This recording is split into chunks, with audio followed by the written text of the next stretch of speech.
This morning we're going to continue. Yang mana saya tetap membawakan di dalam authentic church. I'm still going to talk about authentic church. Gereja yang autentik. A church that is authentic. Ya. Where is that? My PowerPoint. Oke, ya. Authentic church yang saya ingin bawakan hari ini untuk kita semua. The authentic church that I want to share Yang with mana all kita of you. telah belajar bahwa Tuhan yang merencanakan akan gerejanya. We have learned that God is the one who plants the church. Tuhan yang memulai akan gerejanya. God is the one who started the church. Dan Tuhan sendiri, how come it's not working? Okay. Probably jacknya belum dimasukin maybe. Yeah. I don't know why so many things happen this morning. Saya nggak tahu kenapa pagi ini banyak Yeah. kejadian. Sometimes we want to have a perfect situation, but ya nyatanya semuanya mengalami problem. Huh? Okay, well it's okay. Yeah, you can do from there. Okay. Yeah. Bahwa dikatakan ya, saya katakan last week bahwa gereja Tuhan didesain oleh Tuhan Yesus sendiri dan dibangun oleh Yesus sendiri dan menjadi milik daripada Yesus sendiri. Last week I shared that the church was designed and was built by Jesus himself. Dan gereja terdiri daripada individu, setiap daripada kita secara individu diciptakan secara unik And the church consists of people who are dan otentik tetapi mempunyai tujuan yang sama. and authentic, but we all have the same goal. Kita ada di dalam perahu daripada Yesus We are in the ship of Jesus dengan sesuatu tujuan yang sama. with one goal. Meskipun setiap daripada kita berbeda, tetapi kita mempunyai tujuan yang sama. Even though each one of us is different, but we all have the same goal. Seperti Brother Brand pergi ke Yogyakarta karena dia mempunyai tujuan yang sama. Just like Brother Brand is going to Yogyakarta, it's because he has the same goal. Ada amin, saudara. Is there an amen? Dan gereja Tuhan yang mau melayani dan memberikan sesuatu impact untuk dunia ini. And it's a church of God who wants to serve and bring an impact into the world. Ada amin, saudara. Is there an amen? Inilah gereja otentik yang Tuhan ciptakan untuk kita semua. This is the authentic church that God created for us. Dan hari ini saya ingin membawakan bahwa gereja yang otentik adalah gereja yang mau untuk menjadi prajurit daripada Yesus Kristus. And today I want to share that authentic church is a church that is willing to be a soldier of Christ. Saya pernah membaca ada sesuatu ilustrasi yang mengatakan ada seorang pendeta I once read an illustration. It says there's a pastor yang sebagaimana seperti biasa dia pergi setelah kebaktian dia pergi ke muka pintu untuk berjabat tangan kepada setiap jemaat. and as usual at the end of the service, he goes to the exit to shake hands with the congregation. Dan dia menghampirin seseorang dan dia membawa ke pinggir sejenak. And he brought one person and he pulled him aside. Dia katakan, "Hey young man, He said, "Hey young man, selamat berbakti di dalam gereja ini. while you're going to our church, Sudah saatnya engkau untuk menjadi prajurit Kristus." it is time for you to be a soldier of Christ." Ya, dia katakan, "Pak Pendeta, saya sudah menjadi prajurit Kristus." The young man answered, "I have become a soldier of Christ." Dia kata, Pak Pendeta mengatakan, "Aku tidak sering melihat engkau ada di dalam gereja. The pastor said, "But I barely see you in the church. Aku hanya melihat engkau pada Easter dan Christmas saja." I only see you during Easter and Christmas." Dan anak muda ini mengatakan, "Ya Pak Pendeta, saya secret service di dalam gereja." And the young man answered, "Yes, pastor, it's because I'm in the secret service." Ya, tentunya tidak ada secret service di dalam kerajaan Tuhan. There is no secret service in the kingdom of God. Karena setiap daripada kita, Tuhan ingin memakai kita untuk menjadi terangnya. Because each one of us wants to be used by God to be his light. Oleh sebab itu, terang daripada Tuhan tidak ditaruh di bawah gantang seperti firman Tuhan And katakan. that is why the lamp is not put under the table. Ada amin, saudara. Is there an amen? Bahwa di dalam kehidupan kita, Tuhan mau untuk kita dijadikan menjadi prajurit-prajurit Kristus. In our lives, God wants us to be his soldier. Bahkan ada sebuah ilustrasi pada saat Alexander the Great berjalan dari Greece menuju ke Persia. And there's a story about Alexander the Great when he was walking from Greece to Persia. memenangkan beberapa tempat-tempat di situ. He won a lot of places there. Dan dia ada seorang prajurit yang dibawa ke Alexander pada saat itu. And there was a soldier who was brought before Alexander. Dan karena orang ini dikatakan bahwa orang ini malas, orang ini pengecut, dan orang ini adalah penakut. It was said that the soldier was lazy, he was a coward, and he was a loser. Oleh sebab itu, orang ini dibawa di depan daripada Alexander. And so this person was brought before Alexander. Tentunya saudara tahu siapa Alexander the Great. Of course, you know who Alexander the Great is. Dia orang yang luar biasa, orang yang pemberani, orang yang sangat luar biasa kalau saya boleh katakan. He's someone who's so brave, so amazing. Dan pada saat dibawa di hadapannya, Alexander the Great bertanya kepada orang ini, And so Alexander asked a question to this person. siapa namamu? What's your name? Dan dia katakan, Alexander. And the soldier said, my name is Alexander. Habis itu, Alexander the Great bertanya, aku kurang mendengar akan suaramu. Alexander said, Siapa namamu? I didn't hear you correctly. What is your name? Dia katakan, nama saya Alexander. The soldier answered, my name is Alexander. Alexander the Great berkata, starting from now, mulai saat ini, either kamu mengganti nama kamu atau kamu bertindak seperti namamu.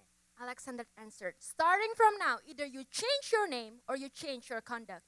Di dalam kehidupan daripada army, In the life of an army, dari kehidupan daripada prajurit-prajurit Kristus, in the life of the soldiers of Christ, harus mempunyai sesuatu karakter yang benar di dalam kehidupannya. there needs to be a character that is right in their lives.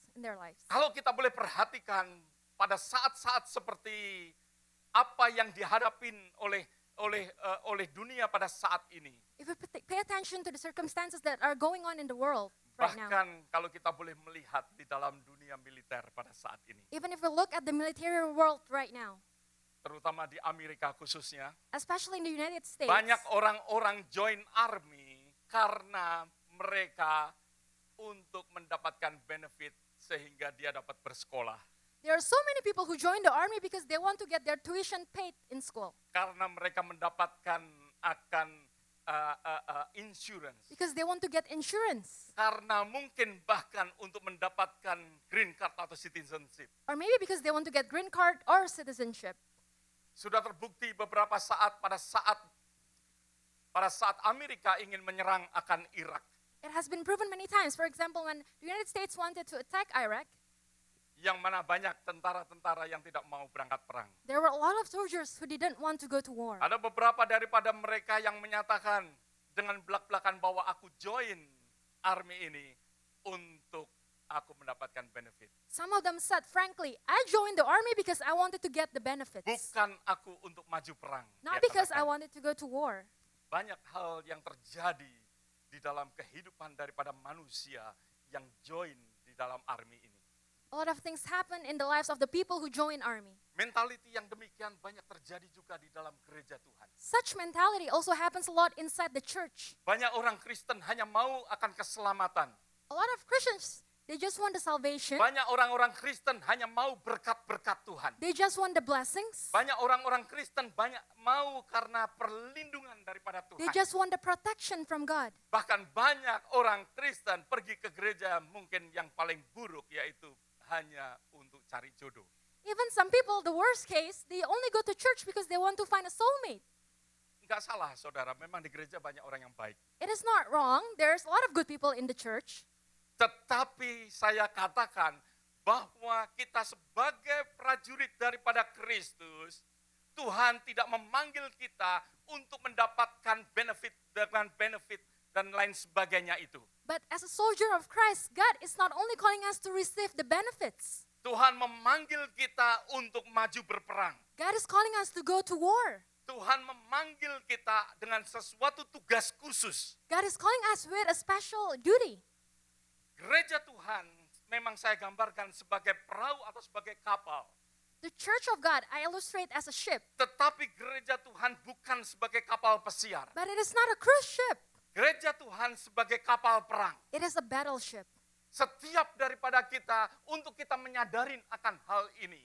Each one of us needs to realize Bahwa di this. dalam kehidupan kita setiap hari adalah hidup di dalam peperangan. That in our lives, every day, we are in a war. Oleh sebab itu banyak hal yang dituliskan di dalam firman Tuhan. Dan kita dapat jumpain juga yang kita akan bahas hari ini di dalam Matius pasal yang ke-16 ayat yang ke-24 sampai ayat yang ke-25. In the word that we're going to read today, it's from Matthew 16, verse 24 to 25. Dikatakan lalu Yesus berkata kepada murid-muridnya, setiap orang yang mau mengikut aku, ia harus menyangkal dirinya, memikul salibnya, dan mengikut aku. Then Jesus said to his disciples, if anyone desires to come after me, let him deny himself and take up his cross and follow me.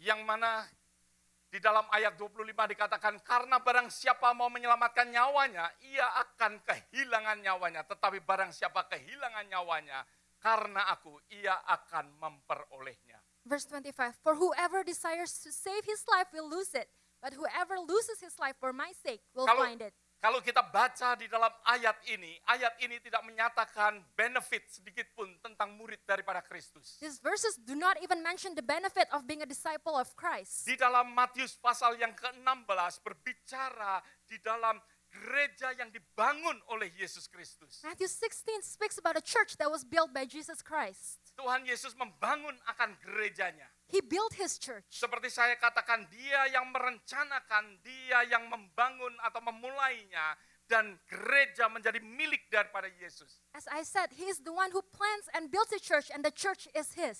Yesus bersama-sama dengan murid-muridnya, kalau kita melihat di dalam pasal-pasal sebelumnya pada saat kita membahas akan hal itu. If we've seen the chapters before, Kira-kira 2 tahun lamanya Yesus bersama-sama muridnya pada saat itu, di mana dia melatih, dia mengajar, dan dia memperlihatkan akan kuasa-kuasa yang Tuhan nyatakan di hadapan murid-muridnya. approximately for 2 years, Jesus has been training the disciples, has been teaching them and showing his power.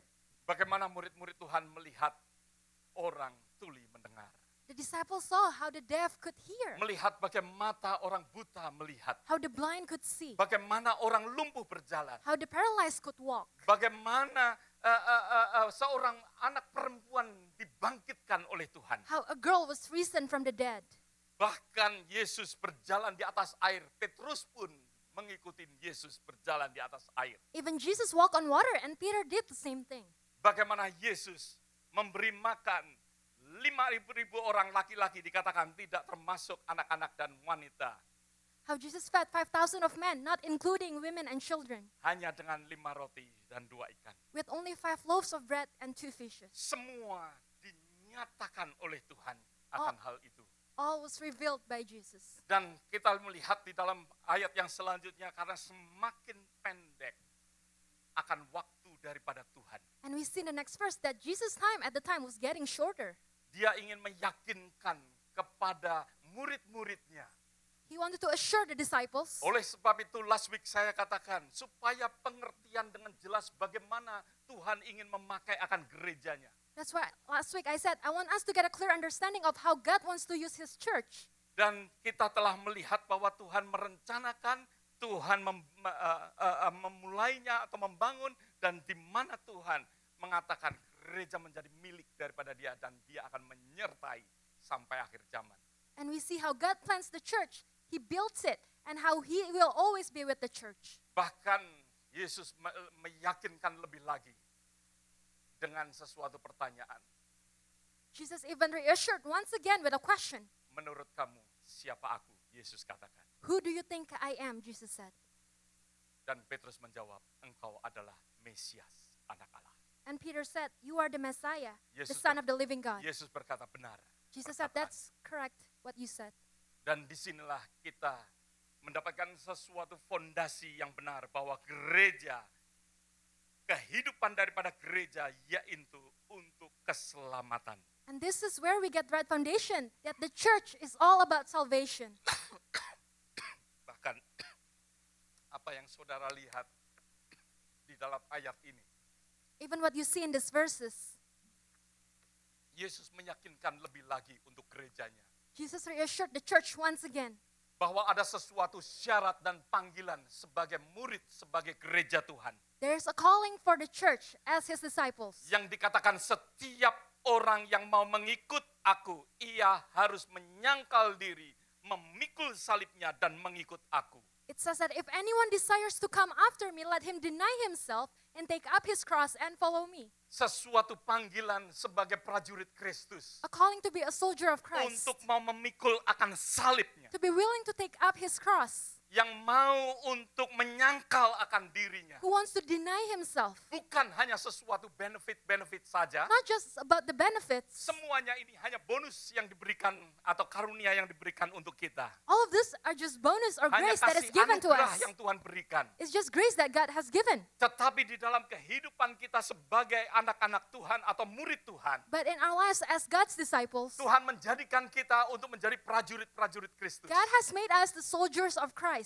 Kadangkala di dalam kehidupan kita, kita sebagai orang Kristen, kita mau hanya menerima benefit saja. Oftentimes in our lives as Christians, we just want to receive the benefits. Tetapi kehidupan iman kita Tuhan mau untuk sampai akhir. But the life of our faith, God wants it to be until the end. Kehidupan kita akan sampai akhir kalau kita menyadarin bahwa hidup kita di dalam perjuangan setiap hari. Our lives will reach the end if we realize that every day it's a struggle. Karena kalau kita tidak menyadarin pada saat kita hidup setiap hari dengan apa yang kita hadapin, kita akan lengah dan kita akan mati di tengah jalan. If we do not realize this, we will die in the middle. Tetapi sebagai seorang prajurit daripada Kristus, But as a soldier of Christ, 24 jam sehari, 24 hours a day, 7 hari seminggu, 7 days a week, setiap saat siap untuk berperang. every moment we have to be ready to go to war. Banyak lagi ayat-ayat di dalam firman Tuhan seperti apa yang dikatakan di dalam Matius pasal yang kelima. There are a lot of verses like the one in Matthew Ayat yang 5, ke-10 dan ayat yang ke-12 dikatakan berbahagialah verse 10 to orang 12. yang dianiaya oleh kebenaran, karena merekalah yang empunya kerajaan surga. Verse 10, blessed are those who are persecuted for righteousness' sake, for theirs is the kingdom of heaven. Berbahagialah kamu jika karena aku kamu dicela dan dianiaya dan kepadamu difitnahkan segala yang jahat. Blessed are you when they are revile and persecute you and say all kinds of evil against you falsely for my sake. Bersukacitalah dan bergembiralah karena upahmu besar di surga, sebab demikian juga telah dianiaya nabi-nabi yang sebelum kamu. Rejoice and be exceedingly glad, for great is your reward in heaven, for so they persecuted the prophets who were before you. Matius 10 ayat yang ke-22. Matthew 10 verse 22. Dan kamu akan dibenci semua orang oleh karena namaku, tetapi orang yang bertahan sampai pada kesudahannya akan selamat. And you will be hated by all for my name's sake, but he who endures to the end will be saved. Firman ini mengatakan kepada kita bahwa ada yang membenci kita. This verse says there will be people who hate us. Ada yang tidak suka dengan kehidupan kita sebagai orang Kristen. There will be people who dislike us as Christians. Kita akan dibenci. We will be hated. Kita akan mengalami hal-hal yang demikian. We will experience such things. Dan firman Tuhan katakan bagi yang bertahan sampai akhir. And the word of God says, whoever endures until the end, Sampai kesudahannya akan selamat. even until the finish line, you will be saved. Di dalam kehidupan kita, In our biarlah kita lives. menyadarin bahwa kita ada di dalam peperangan. Let us realize that we are in a war. Di dalam kehidupan kita, Tuhan mengajarkan kepada kita untuk kita tidak santai-santai saja. In our lives, God didn't just tell us to be relaxed. Juga dikatakan di dalam kitab 2 Timotius pasal yang ketiga ayat yang ke-12 dikatakan memang setiap orang yang mau hidup beribadah di dalam Kristus, Yesus akan menderita aniaya. 2 Timothy 3 verse 12, yes, and all who desire to live godly in Christ Jesus will suffer persecution. 1 Petrus 4 ayat 12 sampai ayat yang 13. 1 Peter 4 verse 12 to 13, Saudara-saudara yang kekasih, jangan kamu heran. Akan nyala api siksaan yang akan datang kepadamu sebagai ujian. Seolah-olah ada sesuatu yang luar biasa terjadi atas kamu. Beloved, do not think it's strange concerning the fiery trial which is to try you, as though some strange thing happened to you. Dikatakan sebaliknya, bersukacitalah sesuai dengan bagian yang kamu dapat dalam penderitaan Kristus, supaya kamu juga beroleh bergembira dan bersukacita pada waktu ia menyatakan kemuliaannya. But rejoice to the extent that you partake of Christ's sufferings, that when his glory is revealed, you may also be glad with exceeding joy. Hari ini saya tidak menakut-nakutin saudara, Today, I'm not trying to scare you, tetapi biarlah di dalam kehidupan kita menyadarin bahwa kehidupan kita adalah di dalam sesuatu peperangan. but in our lives, let us realize that we are in a war. Bahwa dikatakan di dalam kitab Petrus pun mengatakan bahwa iblis seperti singa yang mengaum-ngaum, yang senantiasa dapat memakan akan kehidupan kita. Even in Peter, it says that the devil is like a lion who is ready to catch you. Gereja Tuhan, gereja yang autentik Tuhan ciptakan untuk gereja yang selalu siap senantiasa untuk menjadi prajurit. The church of God, an authentic church, is a church that is ready to be a soldier. Seorang prajurit berarti seorang yang selalu siap sedia. A soldier is someone who is always ready. Seorang prajurit yang ke gereja tidak ngantuk. A soldier is someone who doesn't go to church and get Seorang sleepy. prajurit yang ke gereja dengan mata terbuka. A soldier who comes to church with open eyes. Seorang prajurit yang senantiasa tidak hanya sekedar di gereja, tetapi setiap hari di dalam kehidupan mereka, mereka akan waspada. A soldier who is not only in the church on Sundays, but every day of their lives, they are ready. Tuhan memanggil kehidupan saudara dan saya untuk hal ini. God is calling you and I for this. Bagaimana gereja yang otentik, gereja yang akan menjadi prajurit yang kuat. How an authentic church will be a soldier who is strong. Bahwa Tuhan menciptakan akan gerejanya untuk menjadi gereja yang kuat.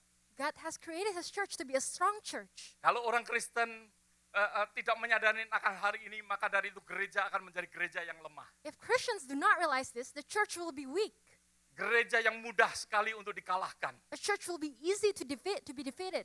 Gereja yang Tuhan ciptakan adalah gereja yang dapat mempunyai dominion atas dunia ini. But the church that God created is the kind of church that will have dominion over the world. Last week saya katakan bahwa gereja Tuhan harus mempunyai dominion di dalam 7 mountain.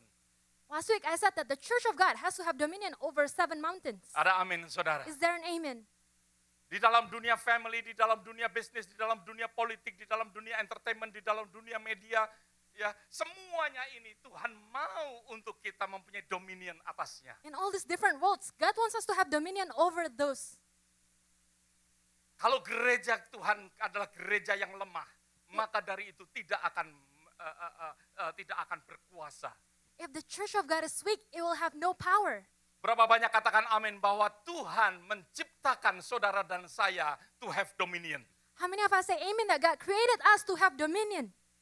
Untuk berkuasa atas dunia ini, kalau setiap daripada kita berkuasa, mau untuk menjadi prajurit yang berkuasa. To have dominion over the world if each one of us is willing to be a soldier of Christ. Kalau kita melihat akan kehidupan daripada Paulus, If we pay attention to the life of Paul, di dalam 2 Korintus pasal yang ke-11, in the Corinthians 11, kita melihat bagaimana Rasul Paulus sendiri, dia menerima akan sesah, menerima cambuk. we saw how he received stripes, whipping. Saudara bisa bayangkan, ya, saudara bisa bayangkan, Rasul Paulus menerima 39 stripes, dikatakan 40 minus 1. It was said that Paul received 39 stripes, just one before 40. Berarti pada saat dicambuk, dia merasakan 1, 2, 3. Pada saat dia merasakan akan cambuk. So when he was whipped, he could probably feel each one of those stripes. Rasul Paulus katakan bahwa dia didera dengan tongkat. It was said that he was beaten with rod. Dikatakan dia dilempar batu. He was stoned. Dia mengalami akan kapal kandas. His ship was wrecked. Di mana dia pernah teratung-atung di tengah-tengah lautan. And night and day he was just floating in the ocean. Bagaimana dia mengalami bahaya daripada banjir. He experienced the perils of water Dikatakan flooding. dia mengalami bahaya daripada perampok. He experienced the dangers of robbers. Mengalami bahaya di padang gurun karena Being- dia harus hidup di situ. Being in the wilderness, Dia harus bekerja dengan lelah dan sangat berat. he had to work in weariness and toil. Dia katakan bahwa dia sempat kurang tidur ataupun tidak tidur. He said there were times he did not have enough sleep. Dia katakan bahwa dia mengalami lapar dan haus. It said that he experienced hunger and thirst. Dan bahkan berpuasa karena terpaksa. And he was even fasting not because he wanted to, but because he had to. Dia mengalami kedinginan dan tanpa pakaian. He experienced cold and he was without any clothing. Dan bahkan dikatakan di dalam ayat yang ke-28 masih ada lagi And yang verse, tidak terucapkan. and verse 28 says there were even things that were not mentioned. Demikianlah kehidupan daripada murid yang kita kenal secara luar biasa. That was the life of disciple who we know is amazing. Kalau kita lihat kenapa Rasul Paulus,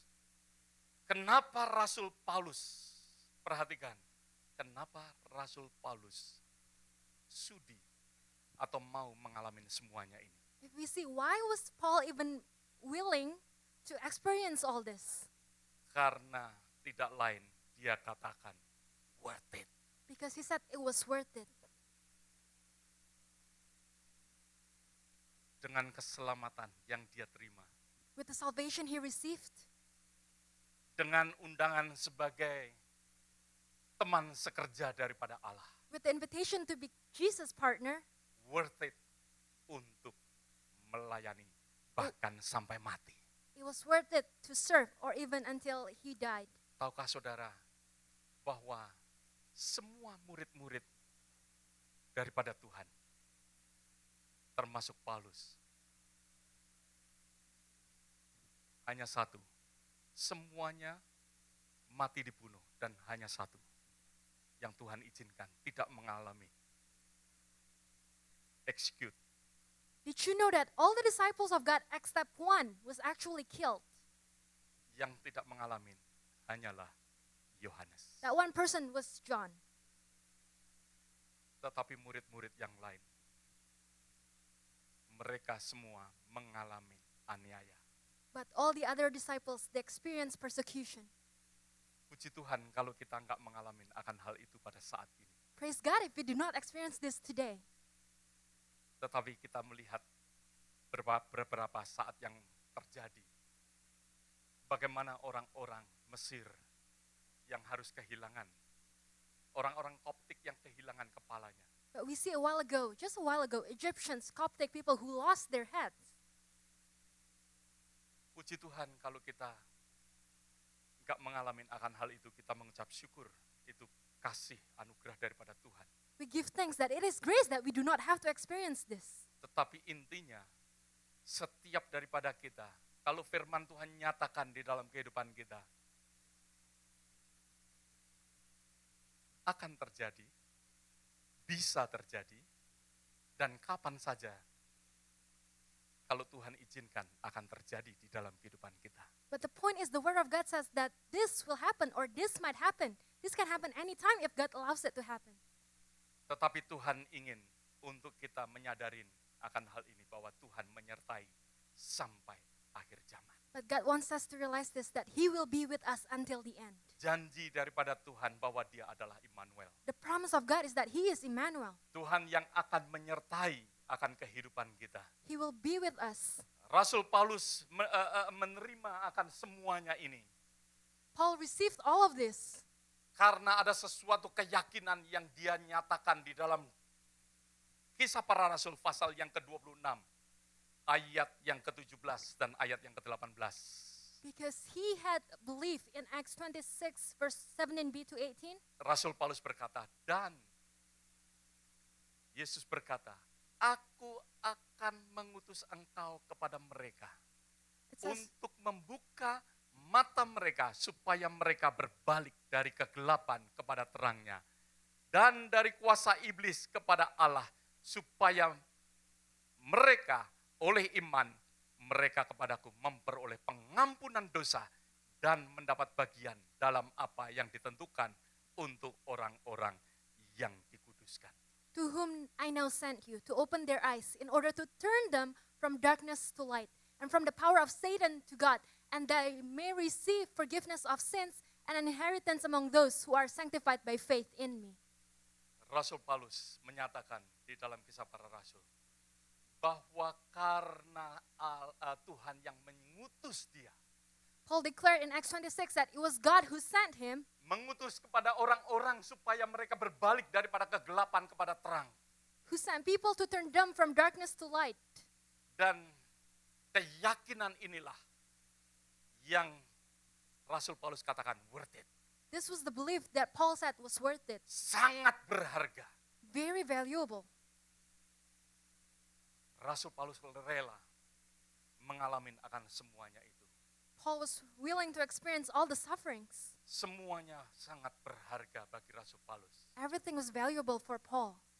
Sangat worth it bagi Rasul Paulus. It was worth it for Paul.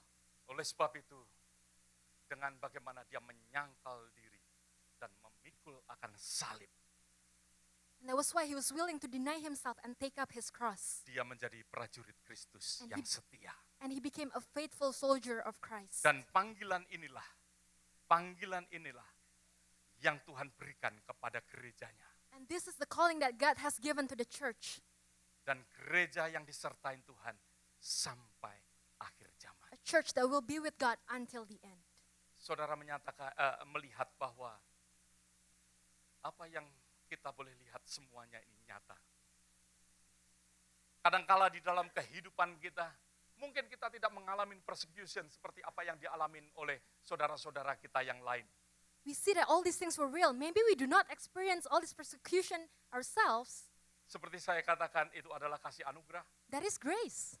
Tetapi di dalam kehidupan kita yang sebenarnya, pada saat mungkin di dalam kehidupan keluarga, bagaimana kita menjadi prajurit daripada Kristus. But in our lives, for example, in our family life, how can we be a soldier of Christ? Kadangkala kita menghadapi sesuatu tantangan. Often we experience challenges. Orang tua menghadapi tantangan dengan anak-anaknya. Parents experience challenges with the children.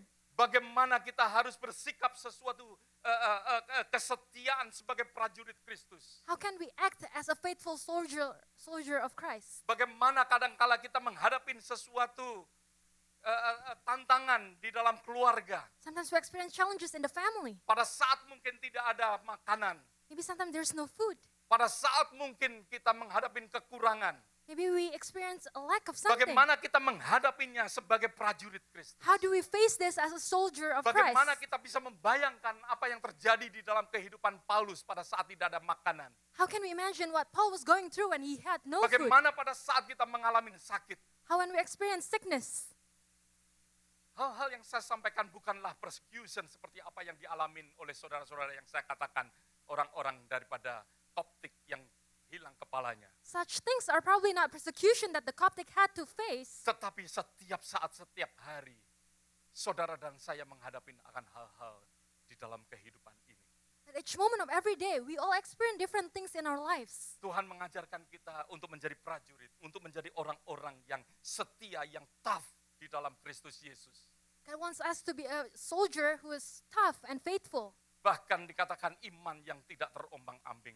And even it says an unshaken faith. Kadangkala pada saat kita mengalami sakit, kita mulai menggerutu kepada Tuhan. Sometimes when we experience sickness, we start to complain to God. Kita menggerutu kepada Tuhan, bukanlah kita seorang prajurit yang baik. If we complain, we are not a good soldier. Pada saat kita menghadapi tantangan di tengah-tengah keluarga, kalau kita menyatakan divorce, kita bukanlah sesuatu prajurit yang baik. If we experience challenges in our family and we say divorce, that is not being a good soldier. Ada amin, saudara. Is there an amen?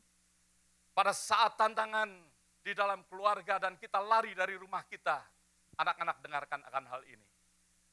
Pada saat saudara decide lari dari rumah, saudara bukanlah prajurit yang baik. When there are problems in the family, children, listen to this. If you decide to run from your house, that is not being a good soldier. Tuhan desain gerejanya untuk menjadi gereja yang menjadi laskar daripada Kristus. God decided his church to be a soldier of Christ. Yang mengerti akan panggilan daripada Tuhan. Who understands God's calling. Yang mengerti akan rencana daripada Tuhan. Who understands God's plan. Ada syarat-syarat untuk menjadi gereja, menjadi prajurit daripada Kristus. There are conditions to be his church, his soldier. Tuhan mau menjadikan saudara prajurit daripada Kristus sendiri. God wants us to be His soldiers. Tentunya kita ingat bahwa peperangan kita bukan melawan darah dan daging. Of course, we remember that our war is not against flesh and blood. Kadangkala kita lupa akan hal ini. Oftentimes we forget about this. Firman Tuhan meyakinkan kepada kita bahwa peperangan kita bukan melawan darah dan daging, tetapi kita melawan penguasa-penguasa, penghulu-penghulu, ya, akan kuasa-kuasa kegelapan. For our struggle is not against flesh and blood, but against the ruler, against the authorities, against the powers of this dark world, and against Bukanlah sesama kita. not each other. Saudara menjadi prajurit untuk tidak berperang satu dengan yang lain. God didn't make you a soldier to have war with each other. Bahkan dikatakan di dalam 2 Korintus pasal yang ke-10.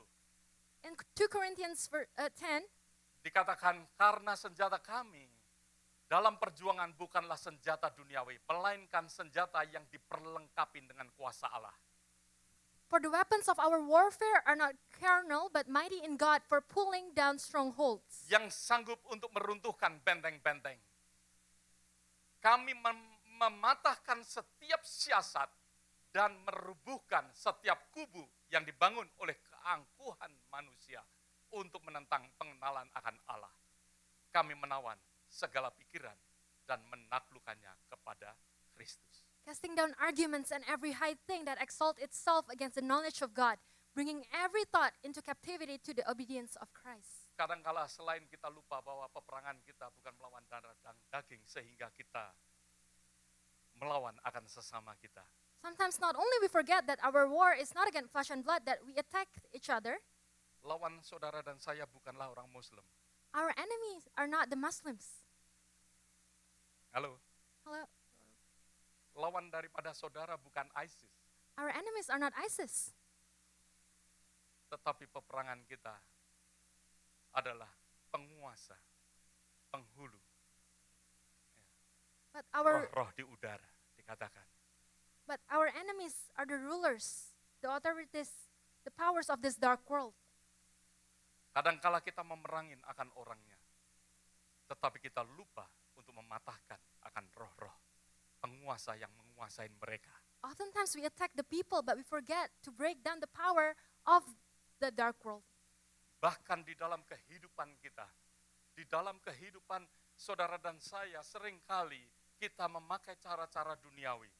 Even in our life, sometimes we use worldly ways. Tidak hanya sekedar memerangi atau memusuhin mungkin sesama, tetapi kita memerangin dengan cara-cara duniawi. We don't just make them our enemies, but we go to war with them in worldly ways. Dengan perkataan-perkataan mungkin yang tidak baik, Maybe with words that are not good, dengan perkataan gossiping, with gossiping, dengan perkataan yang melemahkan, with words that weaken others, bahkan kita mungkin cursing, or sometimes maybe we curse. ya, kita memakai akan senjata duniawi. We use worldly weapons. Sebagai prajurit Kristus, kita tahu bahwa peperangan kita bukan melawan darah dan daging, As a soldier of Christ, we realize that our war is not against the flesh and blood. dan kita tidak memakai senjata duniawi, tetapi firman Tuhan katakan, dengan senjata yang diperlengkapi dengan kuasa Allah.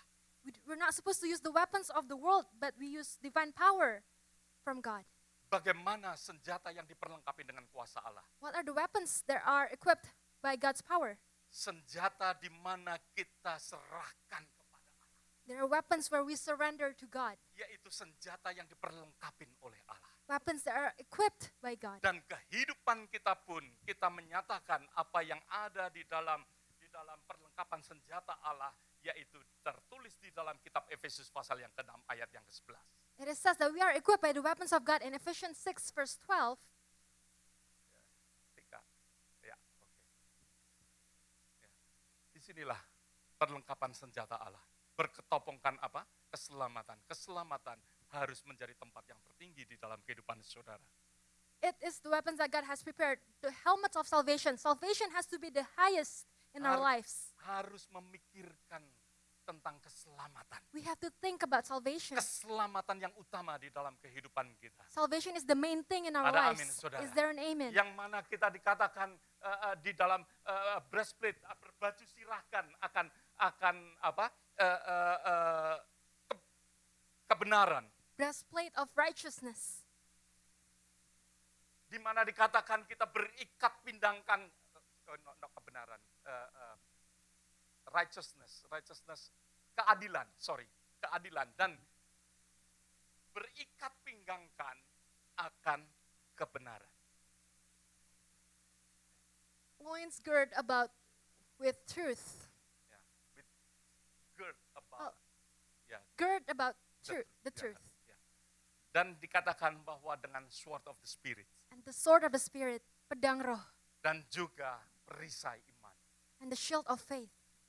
dan kehidupan kita berkasutkan kerelaan untuk memberitakan Injil Tuhan. And feet shod with the preparation of the gospel of peace. Inilah perisai, perlengkapan yang saudara dan saya membuat kita dapat bertahan. This is the shield, the weapons that can make us stand strong. Tuhan mengajarkan kepada kita hari ini untuk kita mau untuk menyangkal diri dan memikul salib. God taught us today to be willing to deny ourselves and take up our cross. Pada saat mungkin iblis mengizinkan hal-hal terjadi dalam kehidupan kita, When maybe the devil allows things to happen in our lives, yang mana di dalam kehidupan kita banyak sekali akan serangan-serangan yang iblis lontarkan. or maybe they attack us, Yang mana di dalam kehidupan kita harus mengenakan akan perlengkapan senjata Allah. where we have to put on this equipment that God has given us. Kalau kita lupa akan hal ini, If we maka forget, dari itu kita mudah sekali akan terserang dan kita akan mati. it will be very easy for us to be defeated and die. Iman saudara mudah sekali akan binasa. It's even easy for our faith to Tetapi kalau fade. kita mau untuk mengenakan senjata daripada Allah, But if we're willing to wear these weapons that God has prepared, seperti apa yang dikatakan oleh Rasul Paulus di dalam 2 Korintus pasal yang ke-10 tadi, just like what Paul said, bahwa diperlengkapin, senjata yang diperlengkapin oleh Allah sendiri. being equipped with weapons from God Himself, Dan di mana di dalam kehidupan kita akan menjadi anak-anak Tuhan yang sangat kuat.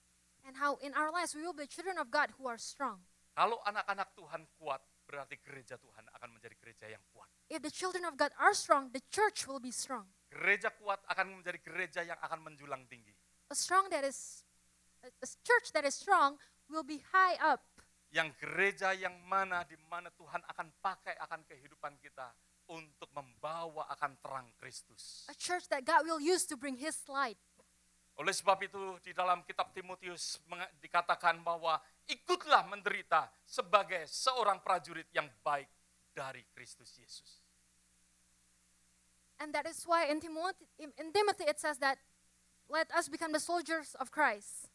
Tuhan mau untuk kita ikut untuk menjadi prajurit daripada Yesus God Kristus. wants us to be soldiers of Christ.